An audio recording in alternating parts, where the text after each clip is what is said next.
Assalamualaikum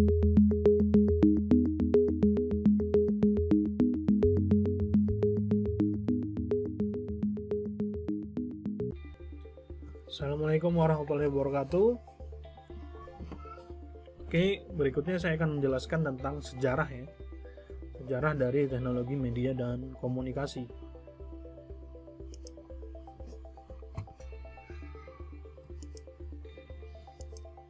Nah, di sini kita lihat sejarah teknologi komunikasi, perkembangan teknologi komunikasi yang begitu cepat, ini berdampak langsung pada perkembangan dari media komunikasi. Jadi dia searah ya, dengan berkembangnya teknologi, kemudian berkembangnya teknologi berkomunikasi, ini akan melakukan membuat perubahan atau perkembangan di media komunikasinya. Pada era saat ini banyak teknologi komunikasi baru yang telah dikembangkan dan dikenalkan oleh para ahli kepada masyarakat. Nah, kalau kita lihat saat ini ada banyak teknologi atau media yang bisa dilakukan menggunakan untuk berkomunikasi. Nah, ini berbagai teknologi yang ada saat ini merupakan hasil dari pengembangan dari berbagai macam teknologi komunikasi yang ada sebelumnya. Contohnya seperti satelit komunikasi, kemudian ada alat perekam dan pemutar, kemudian media transmisi gelombangnya, serta perkembangan dari sistem digital. Ini menyebabkan atau membuat media komunikasi itu berkembang dengan cepat. Ini keberadaan dari teknologi modern ini mengubah cara kita untuk memperoleh, mengolah, menerima, menyimpan, memanggil kembali, dan menyebarkan informasi atau data. Jadi misalnya dulu kalau kita mau tahu berita misalnya, itu kita harus membaca dulu surat kabar atau beritanya, melihat di televisi dan lain-lain. Kalau sekarang itu cara berkomunikasinya sudah beda ya.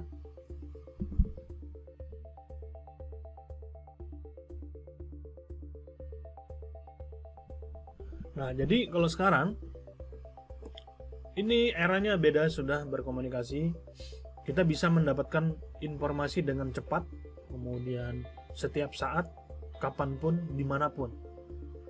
Dulu kalau baca surat kabar harus nunggu atau beli surat kabarnya baru bisa tahu berita atau bisa membaca beritanya. Kalau sekarang dengan teknologi smartphone, kemudian media sosial yang sudah sangat pesat maju, nah ini membuat cara berkomunikasi itu berbeda dengan yang dahulu ya. Nah, ini semua kita dapat lakukan dengan sangat cepat dan instan ya. Kita dapat melakukan komunikasi dengan beberapa orang sekaligus. Bahkan kita bisa melakukan komunikasi dengan orang yang berbeda bahasa ya. Dengan perkembangan teknologi komunikasi. Misalnya kita bisa membaca atau misalnya Anda tidak bisa bahasa Inggris atau bahasa Jepang seperti itu misalnya, atau bahasa Korea atau bahasa Cina. Tapi dengan teknologi Google Translate ini akan memudahkan orang membaca atau mengakses informasi tersebut. Nah, di sini adalah terjadinya perkembangan teknologi komunikasi dan media komunikasi ini membuat cara orang itu berubah dalam mendapatkan informasi. Dia bisa dilakukan dengan sangat cepat dan instan. Tanpa kita harus belajar bahasanya, kita tinggal translate saja.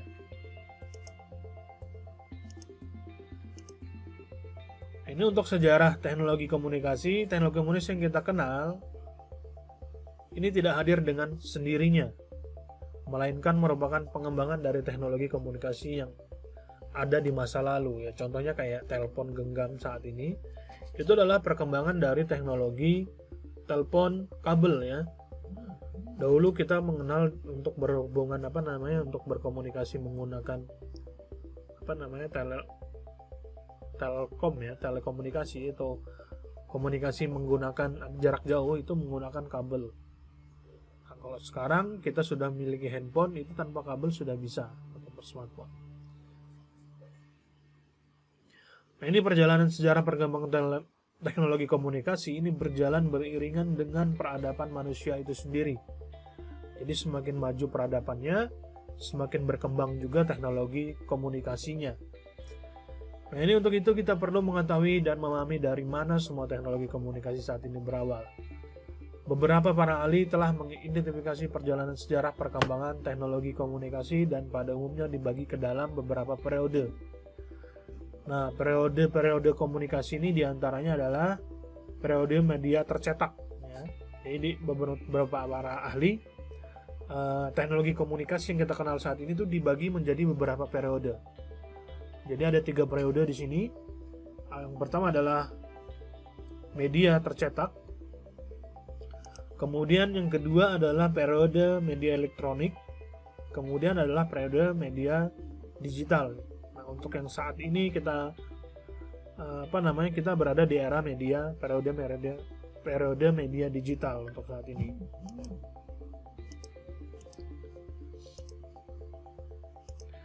Nah, ini untuk yang pertama, periode media cetak. Nah, jadi media cetak ini dimulai di Cina ribuan tahun jauh sebelum Johann Gutenberg mengembangkan mesin cetak pertama pada tahun 1455. Jadi kalau kita melihat sejarah, memang Cina ini peradabannya atau teknologinya tinggi ya, sudah dari zaman dahulu mereka sudah menggunakan media cetak ya. Media cetak yang mungkin kalau kita lihat di film-film itu ada benar juga, mereka media cetak itu dengan menuliskan di buku ya. Nah, buku itu untuk pakai tinta. Nah, kemudian pada tahun 1455 ini mesin cetak ditemukan oleh Johann Gutenberg. Ini memicu dimulainya revolusi industri yang berlangsung selama hampir 6 abad lamanya. Jadi sebelum itu dulu mungkin surat kabar atau media cetak itu digambar ya, manual. Jadi media cetak itu digambar manual. Kemudian ada mesin cetak. Nah, mesin cetak ini kalau yang saya tahu tidak serta-merta kayak yang sekarang alatnya langsung mencetak, tidak. Dia masih manual menggunakan tenaga manusia, tetapi dengan memanfaatkan sebuah alat seperti alatnya masih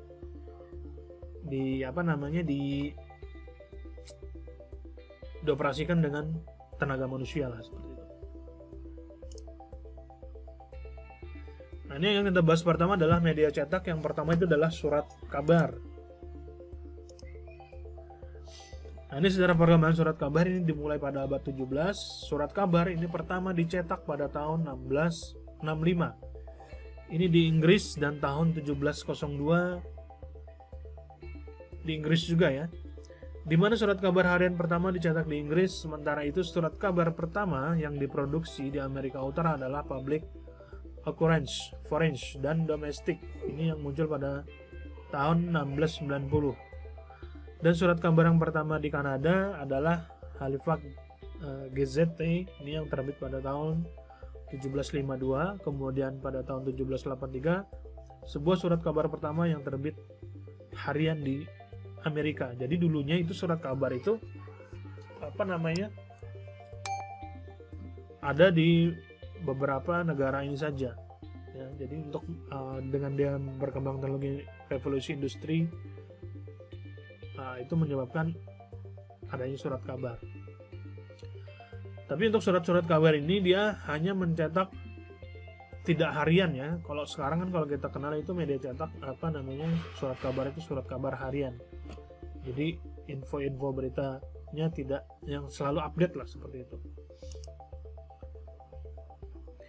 Nah, ini pada pertengahan abad 19, surat kabar mulai menggunakan telegraf sebagai sarana untuk menyampaikan informasi dengan cepat. Nah, jadi kalau telegraf itu kalau kalian tahu kayak sandi apa ya, saya lupa, sandi titik sama garis itu kalau di pramuka saya lupa namanya, mungkin kalau kalian yang tahu sandi Morse ya kalau nggak salah.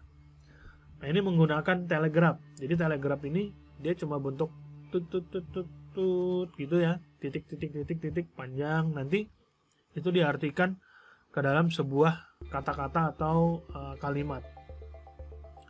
Nah, ini surat kabar untuk mempercepat menyebarnya surat kabar dia menggunakan telegraf. Kemudian 1880 di New York Graphic ini menjadi surat kabar pertama yang mencetak foto. Jadi kalau zaman dulu itu surat kabar itu hanya teks saja ya, ada tulisan gitu saja, tidak ada foto-fotonya. Kemudian sedangkan di Inggris Daily Graphic menjadi tabloid pertama yang diterbitkan pada tahun 1980. Jadi ada perbedaan antara surat kabar dan tabloid. Dan setahun kemudian menjadi surat kabar pertama di Inggris yang mencetak foto. Biasanya kalau tabloid itu full foto. Full foto, kemudian bedanya sih kalau menurut saya di kertasnya ya. Nah, seiring dengan perkembangan teknologi komputer, maka proses pencetakan surat kabar pun mengalami perubahan. Tak sedikit surat kabar versi cetak yang tidak diproduksi dan diganti dengan model e-paper. Nah, kalau zaman sekarang kayak Kalteng Pos saja itu sudah menggunakan e-paper ya, jadi kayak PDF yang di-share ke pelanggan menggunakan aplikasi. Nah, itu yang medianya sudah berubah dari cetak yang berupa kertas menjadi e-paper yang merupakan digital. Nah, ini sesuai dengan perkembangan teknologinya. Jadi medianya juga berbeda. Sebelumnya medianya kertas, sekarang medianya digital. Nah, seperti itu ya. Kemudian media cetak atau penerbitan berkala ini yang termasuk dalam penerbitan berkala adalah majalah. Majalah pertama terbit di Amerika Serikat pada tahun 1741. Hanya beberapa warga saja yang dapat majalah karena harganya yang mahal. Karena kalau majalah itu dia lebih eksklusif daripada surat kabar lah seperti itu. Nah, ini pada tahun 1821 terbit untuk pertama kalinya The Saturday Evening Post yang ditujukan pada kaum perempuan sebagai khalayak sasarannya. Kemudian awal 20 majalah nasional menjadi populer dengan masuknya para pengiklan yang juga ingin menjangkau khalayak yang lebih luas. Nah, ini untuk media berkala. Nah, perlahan-lahan pada pertengahan abad 20 majalah nasional mulai mengalami penurunan karena para pengiklan lebih suka menggunakan media baru seperti televisi untuk menjaga khalayaknya. Jadi perkembangannya dari surat kabar, kemudian dia lari ke majalah. Majalah ini mulai tergeser karena adanya teknologi televisi ya. Nah, sebagaimana surat kabar, majalah juga mengalami perubahan dalam tampilan dan bentuk seiring dengan perkembangan teknologi. Karena kita juga dapat menjumpai berbagai majalah online pada perangkat smartphone atau personal komputer yang terhubung dengan internet. Nah, ada beberapa ya kayak Kompasiana, Tempo ya. Tempo itu kan majalah ya. Dia ada juga surat kabarnya. Nah, saya lupa juga kalau di Samsung itu, handphone Samsung itu ada memang khusus untuk berlangganan e-paper ya, e-newspaper seperti itu. Jadi kita kalau mau download itu harus bayar dahulu untuk majalah-majalahnya. Jadi sudah berubah dari media cetak menjadi media digital juga.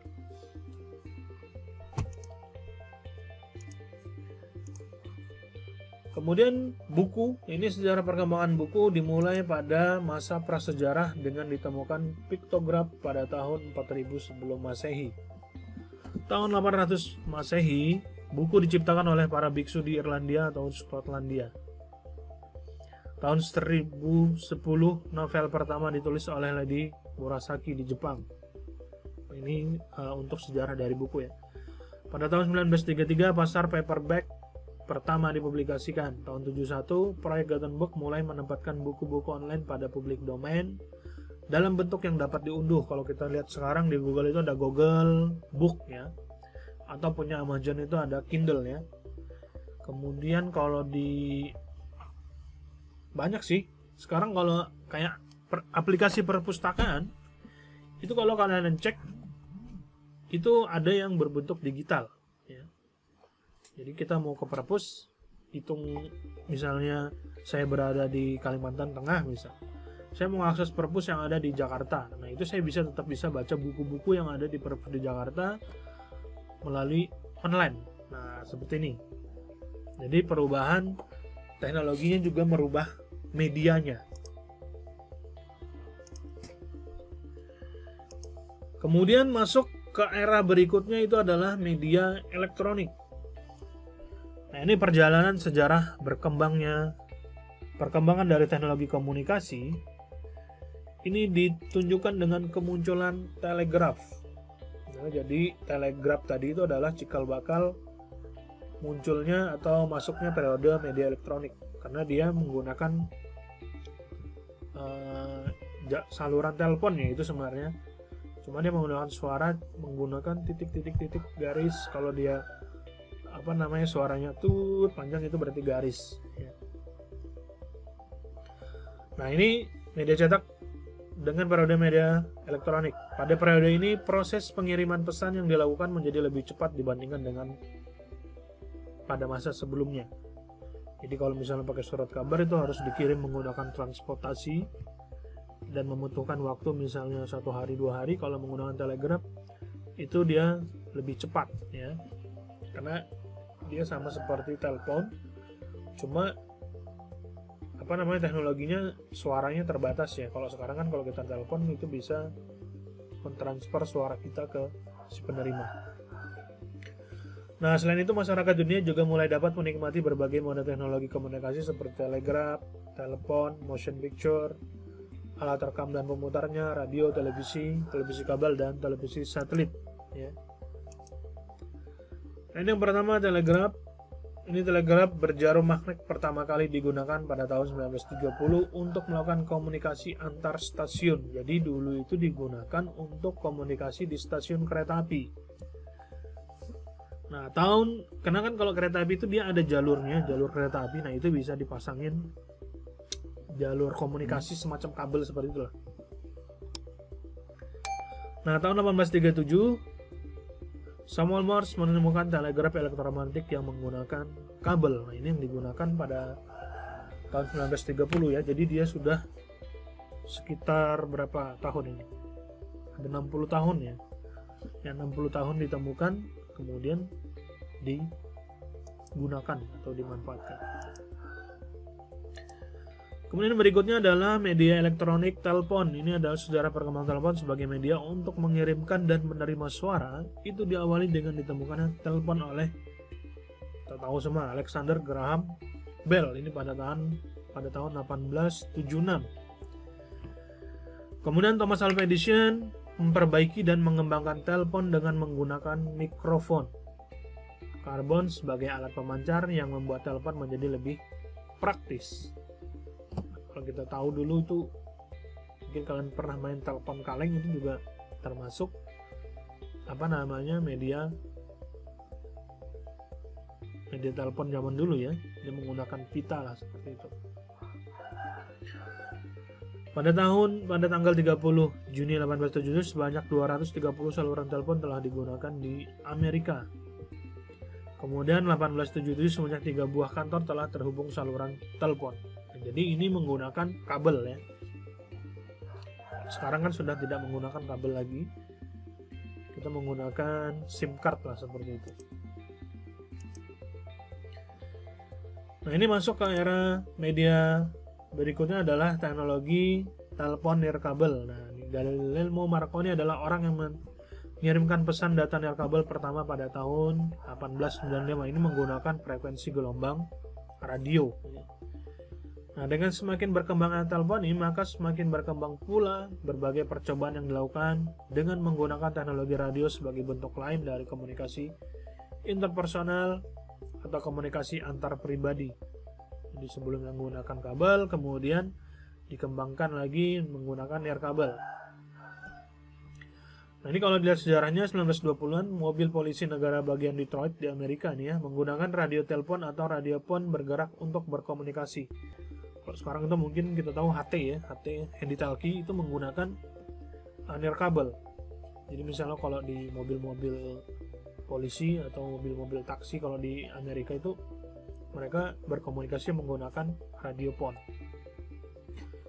Nah, sistem yang dikenal oleh A.G. Bell ini, Alexander Graham Bell menawarkan layanan radio telepon pada 1946 di St. Louis. Kemudian tahun 1973 adalah tahun di mana telepon seluler lahir. Jadi 1973 ini pertama kali telepon itu ada atau dikembangkan ya. Jadi mungkin bentuknya nggak secanggih sekarang, Kalau saya ngajar di teknologi mobile nirkabel itu ada videonya bagaimana handphone yang pertama itu memang kayak botol minuman anak TK yang zaman dulu ya, yang botol handphone itu memang seperti itu bentuknya. Jadi bentuknya besar, kemudian nggak bisa ditaruh di kantong, mungkin kalian taruh di dalam tas lah, seperti nggak kayak sekarang disisipin di kantong sudah bisa. Nah, ini adalah teknologi nirkabel. Nah, ini pada tahun, kalau dilihat dari sejarahnya, tahun 1981 hanya 24 orang yang menggunakan telepon seluler. Karena memang teknologinya baru dan mahal ya. Hanya orang-orang tertentu saja yang bisa memilikinya. Untuk meningkatkan penjualan telepon seluler di Amerika Serikat, kemudian menawarkan sistem perizinan telepon seluler. Nah, selain itu juga masalah perizinan frekuensi radio. Sampai sekarang juga ada aturan-aturan untuk penggunaan frekuensi radio dalam berkomunikasi menggunakan nirkabel ya. Jadi tidak serta-merta atau asal-asal lah. Contoh saja kalau kayak drone itu kan dia menggunakan berkomunikasi kontrolernya dengan drone-nya itu menggunakan nirkabel ya, atau menggunakan gelombang radio. Nah, ada di beberapa negara itu misalnya tidak boleh drone itu diterbangkan di sembarang tempat karena akan mengganggu frekuensi radio yang lain. Nah, seperti itu. Jadi ada beberapa. Kalau yang saya tahu itu kayak di Jepang itu tidak boleh ya. Kemudian kayak di mana lagi ya? Di Australia itu ada beberapa juga tempat yang tidak boleh menerbangkan drone sembarangan.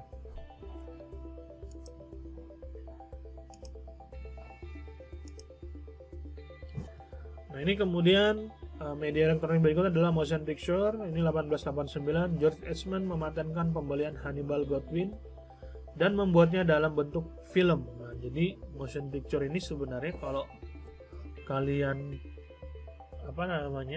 tahu teknologi film sekarang, itu dia menggunakan teknologi ini, perkembangan dari motion picture.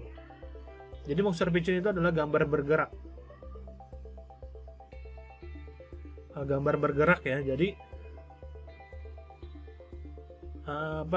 kalian bisa kumpulan dari beberapa gambar itu kalau diganti dengan cepat itu akan membentuk sebuah gerakan.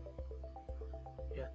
Mungkin kita bisa lihat kayak contoh, mungkin kalian pernah melihat sejarah Disney ya, Walt Disney itu kalau kita lihat di beberapa sumber itu dulu tidak dia manual ya, menggambar misalnya ada dia per frame. Jadi kalau sekarang itu kalau kalian lihat edit video menggunakan aplikasi editing video itu kan ada per frame-nya ya. Jadi kayak FPS semakin tinggi FPS-nya dia semakin halus. Jadi misalnya 30 frame per second dan lain-lain. Jadi per frame itu dia per frame per second. Jadi per 1 detik dia berapa frame. Kemudian saya akan menjelaskan media elektronik atau recorder. Nah, media elektronik recorder ini adalah alat perekam ya. Jadi dia menyimpan suara. Alat recorder ini perekam sinyal bunyi maupun perekam sinyal gambar dilakukan dengan alat perekam pita gambar. Jadi untuk bentuknya macam-macam, ada yang bentuk pita, kalau yang dari teknologi zaman dulu ya dia pita kaset seperti itu. Kalau sekarang kan menggunakan berupa digital ya, alatnya menggunakan handphone saja sudah bisa. Nah, ini yang saya sebutkan ini masih ingat dengan kaset, jadi bentuknya dulu itu semacam kaset. Kemudian kalau dulu itu untuk musik segala macam itu masih menggunakan kaset juga.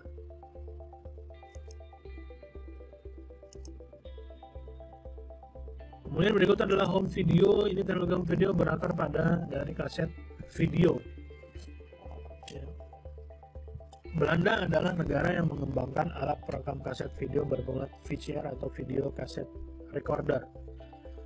Istilah VCR kemudian digunakan untuk merujuk pada produk sejenis termasuk merek lain. Sementara itu Jepang adalah negara yang mengembangkan alat perekam kaset video dalam format U-metric ya. Nah, U-Matic ini hanya dirancang untuk kegiatan perekam secara profesional, digunakan di industri-industri musik seperti itu.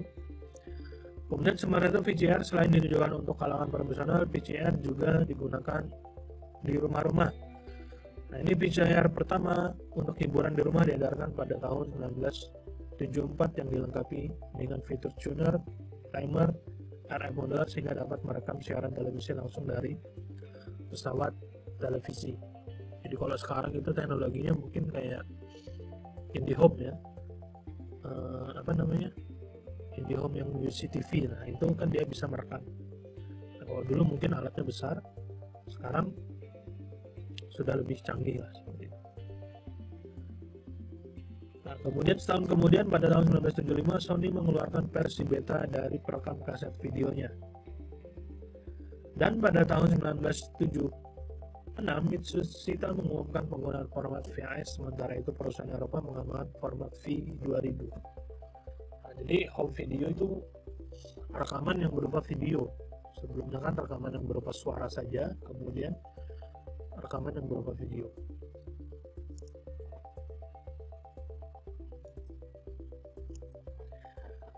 Nah, kemudian radio, ini perkembangan radio diawali dari Giuliano Marconi yang berhasil mengirimkan berita lewat gelombang udara. Namun siaran radio berupa suara dan musik baru pertama kali terjadi pada tahun 1906. Jadi dulu itu radio ini digunakan untuk berkomunikasi melalui udara ya. Misalnya dalam perperangan lah seperti itu. Nah, itu mereka berkomunikasi dengan tentara-tentara yang ada di lokasi tempurnya itu menggunakan radio. Mungkin kalian pernah nonton film-film action tempur yang tahun 1960-an seperti yang Perang Dunia. Itu ada salah satu misalnya timnya itu membawa tas besar yang ada antenanya. Nah, itu adalah untuk alat berkomunikasi.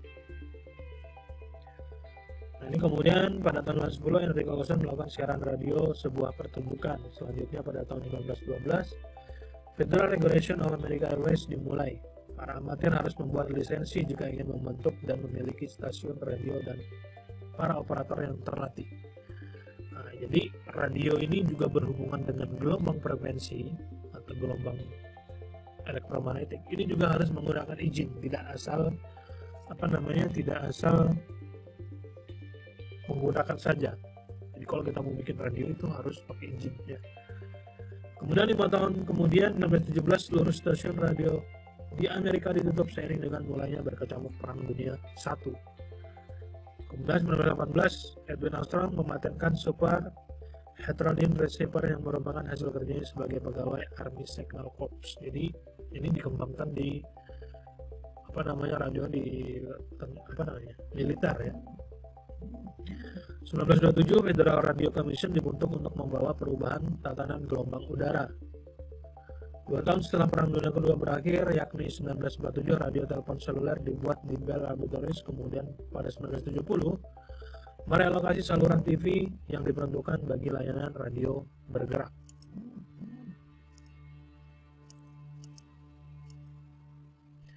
Nah, ini perjalanan perkembangan radio bergerak ke tahun 1985 di mana FCC mengizinkan digunakan spektrum lebar, sebuah teknologi yang menjadi pilihan bagi beberapa media digital untuk layanan seluler komersial. Nah, ini adalah munculnya beberapa vendor-vendor layanan seluler ya, contohnya kayak Telkomsel, setelah itu Indosat dan lain-lain.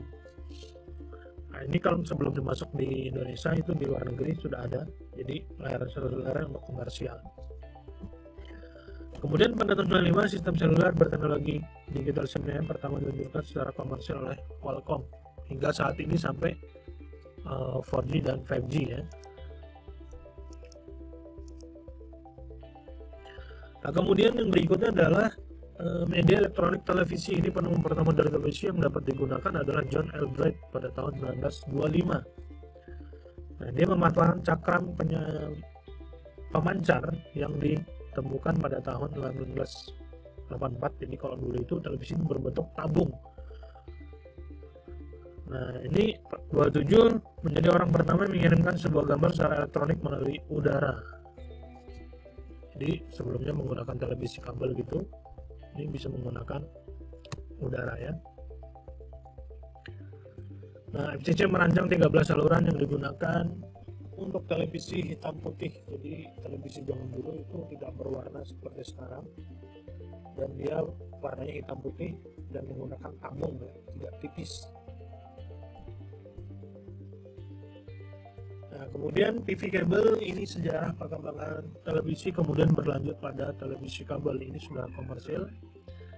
Jadi televisi kabel ini memungkinkan para khalayak menerima sinyal televisi dikirimkan dari studio dengan menggunakan kabel koaksial. Biasanya kualitas gambarnya lebih bagus ya. Sistem pengiriman sinyal televisi seperti ini mulanya dirancang agar sinyal tersebut dapat diandalkan dan dapat dikirimkan ke daerah yang jauh dan terpencil.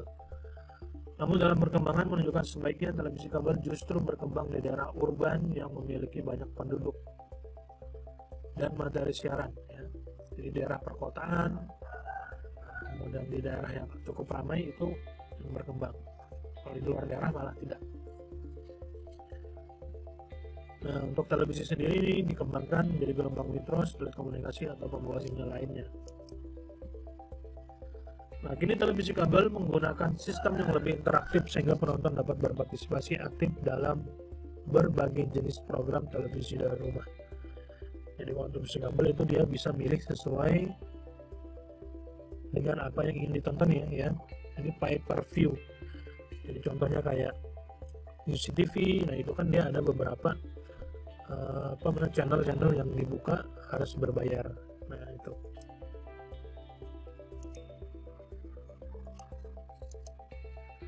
Kemudian satelit komunikasi ini juga masuk di era media elektronik. Jadi kalau sekarang itu sudah menggunakan satelit ya. Teknologi satelit itu 1940 sampai sekarang ya, dia menurutnya satelit ditempatkan pada orbit geostasioner setinggi 36.000 km di atas permukaan laut ya, itu di atas khatulistiwa.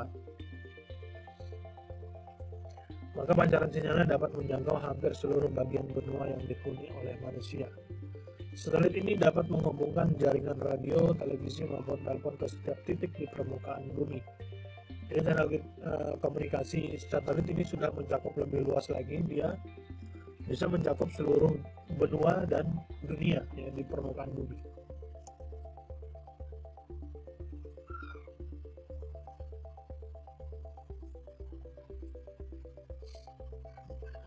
Berikutnya kita masuk ke penjelasan dari periode di media digital. Nah, media digital ini ditandai dengan adanya transisi dari mode pengiriman dan isi medianya ya. Mode pengiriman isi media. Walaupun media digital yang digunakan dalam proses pengiriman pesan mengalami perkembangan dari tahun ke tahun, ini dalam banyak kasus isi pesan tidaklah mengalami banyak perubahan. Contohnya isi pesannya mau tulisan ya tetap saja ya tulisan ya, cuma medianya saja yang berbeda. Misalnya dengan media lain, media sosial, isi digital masuk ke dalam mode baru dalam berkomunikasi. Jadi komunikasi melalui media sosial itu ya isinya sama, cuma medianya yang berbeda. Yang pertama komputer. Jadi sejarahnya tadi sudah saya jelaskan juga ya, di 1930-an. Nah, ini pada 30 insinyur Amerika Vannerbus membuat komputer analog. Kemudian 46 ilmuwan di Universitas Pennsylvania Amerika Serikat membuat komputer digital bernama ENIAC. Ya, ini kalau untuk komputer sejarah mungkin teman-teman sudah yang ikut di kelas saya untuk di TI itu ada untuk sejarah komputer ya, untuk jelasnya. Nah, jadi bentuknya kalau komputer dulu ini singkatnya, dia panjangnya 30 meter, bobotnya 30 ton, kemudian memiliki daya hitung 200.000 kali manusia. Kalau yang sekarang sudah berbeda, itu sudah berjuta-juta atau bermiliar kali lebih cepat dari manusia. Nah, ini untuk komputer. Berikutnya adalah internet. Pergaulan internet ini sebagai media komunikasi, ya. Jadi internet ini adalah networking, ya, maksudnya. Jadi ada sebuah jaringan yang menghubungkan beberapa daerah itu menggunakan internet namanya. Nah, ini perkembangan internet itu awalnya pada tahun 1960. Nah, ini ada teknologi teknologi yang dikembangkan oleh ARPANET, ya. Ini di bawah kendali Departemen Pertahanan Amerika Serikat. Jadi rata-rata perkembangan dari media-media sekarang ini kebanyakan pengembangan dari militer, ya, sebelumnya. Nah, ini pengguna internet pertama di Amerika adalah universitas dan personel laboratorium penelitian karena memiliki kesempatan untuk menggunakan email dan menerbitkan informasi melalui komputer. Nah, jadi informasinya itu supaya tidak bocor. Nah, ini biasanya yang digunakan di internet. Jadi menghubungkan antara kantor satu dengan kantor lain itu menggunakan media internet. Ini menggunakan komputer, ya, kalau sudah menggunakan internet. Oke, itu yang bisa saya bahas untuk sejarah dari teknologi informasi dan komunikasi. Jika teman-teman ada pertanyaan, silakan nanti komen saja di bawah atau di forum diskusi di aplikasi e-learning juga boleh, bebas, ya, atau bisa berdiskusi di grup juga nggak apa-apa. Oke, terima kasih atas perhatiannya. Assalamualaikum warahmatullahi wabarakatuh dan selamat beraktivitas kembali.